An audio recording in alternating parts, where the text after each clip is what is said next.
5 ans, j'ai voulu me battre tout seul et c'est un neurologue qui, au bout de 5 ans, a vu que j'étais vraiment plutôt épuisé. Je suis venu voir cette association et j'en suis jamais parti. Pierrette Martinez, à 53 ans, elle a commencé à être extrêmement malade. Elle a une particularité, elle, c'est qu'elle ne parle plus depuis 10 ans et elle n'écrit plus depuis 3 ans. Toutes les cellules du cerveau ne sont pas atteintes. Donc tout ce que je suis en train de dire en ce moment, elle comprend tout cela. L'idée, c'est de dire qu'est-ce que l'on peut faire pour améliorer le quotidien. On a voulu s'inspirer de ce qu'on appelle le baluchon Alzheimer. Au Québec ou en Belgique, c'est une personne qui a son baluchon et qui va à domicile remplacer les dents familiales pendant que celui-ci prend du répit. Il n'y a pas de traitement pour la maladie d'Alzheimer.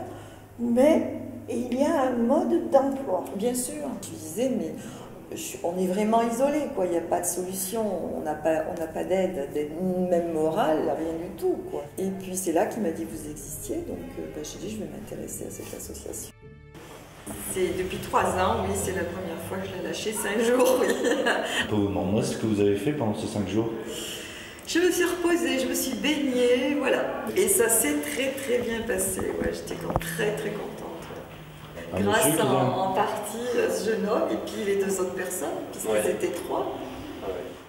Et c'est pour ça qu'avoir affaire à un personnel formé et dévoué, c'est tout à fait différent. On a vraiment l'impression d'apporter quelque chose à la famille, on le sent, ils ont vraiment besoin de répit. Et quand ils reviennent, ils ont toujours le sourire.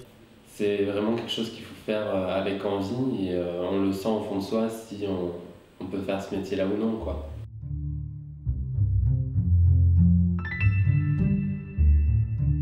J'avais essayé de trouver une solution pour faire garder maman quelques jours. Les maisons de retraite, c'est minimum 15 jours, puis j'avais pas forcément envie de la déplacer. C'est jamais bon pour une personne âgée de la déplacer. Tu manges les yeux fermés, hein? Coquine. Systématiquement, quand elle est à l'hôpital, on me dit mais non, vous pouvez pas la garder. Systématiquement. Moi j'ai dit tant que je pourrais, je la garderai, quoi, parce que je trouve qu'ils sont très mal soignés. C'est normal de soigner sa petite maman. Oui. Bah oui, hein. C'est bien gentil. Et bah oui, tant que je pourrais le faire, hein. Hein? Allez, je vais préparer le dessert, je te le porte. C'est important ce dispositif parce que lorsque vous êtes à côté d'un malade 24 heures sur 24, c'est vraiment quelque chose d'épuisant et l'épuisement fait qu'on ne veut pas qu'il y ait 2 malades dans une même famille. Ceux qui ont recours au relais avec un dispositif partent en moyenne 3 fois dans l'année de l'ordre de 5 jours chaque fois.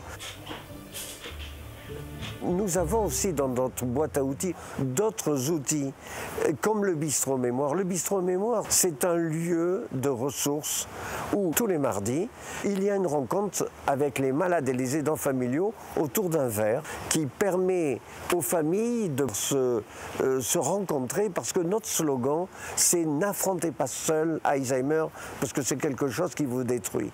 À la fin, tout le monde me disait il faut le mettre dans un accueil. Hein. Moi, j'avais peur de lui. Hein. Je commençais à avoir peur. C'est un grand et en colère, je vous jure, moi j'avais peur. Je vais pas tenir. Donc, avec ma fille, on a été chez le docteur. Donc cette boîte à outils, on a quand même pas mal de facettes différentes. Hein. Les dossiers, la formation aux aidants familiaux, le bistrot mémoire, le relais, donc c'est très dynamique. Hein. Et nous sommes que des bénévoles. Hein. C'est ça qui fait le charme de l'affaire.